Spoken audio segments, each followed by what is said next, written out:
యోనా గ్రంథము 4వ అధ్యాయము. యోనా దీన్ని చూచి బహు చింతాక్రాంతుడై కోపగించుకొని, యెహోవా, నేను నా దేశమందుండగా ఇట్లు జరుగునని నేననుకొంటిని గదా, అందువలననే నీవు కటాక్షమును జాలియును బహుశాంతమును అత్యంత కృపయూ గల దేవుడువై ఉండి పశ్చాత్తాపపడి కీడు చేయక మానుదువని నేను తెలుసుకొని దానికి ముందుగానే తర్షీషునకు పారిపోతిని.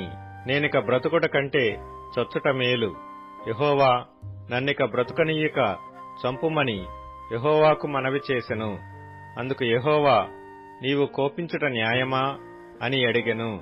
అప్పుడు యోనా ఆ పట్టణంలో నుండి పోయి దాని తూర్పు తట్టున బస చేసి అచ్చట పందిలి ఒకటి వేసుకొని పట్టణమునకు ఏమి సంభవించునో చూచెదనని ఆ నీడను కూర్చుండి ఉండగా, దేవుడైన యెహోవా సొర చెట్టొకటి ఏర్పరచి అతనికి కలిగిన శ్రమ పోగొట్టుటకై అది పెరిగి యోనా తలకు పైగా నీడ ఇచ్చున్నట్లు చేసెను.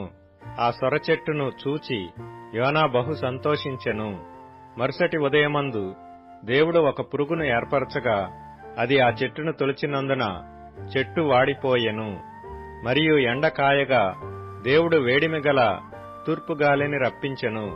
యోనా తలకు ఎండదెబ్బ తగలగా అతడు సొమ్మసిల్లి బ్రతుకుట కంటే చచ్చుట నాకు మేలనుకొనెను.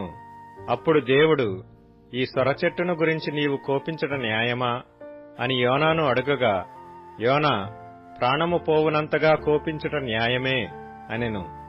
అందుకు యెహోవా, నీవు కష్టపడకుండను పెంచకుండను ఒక రాత్రిలోనే పుట్టి పెరిగి ఒక రాత్రిలోగానే వాడిపోయిన ఈ సొరచెట్టు విషయములో నీవు విచారపడుచున్నావే.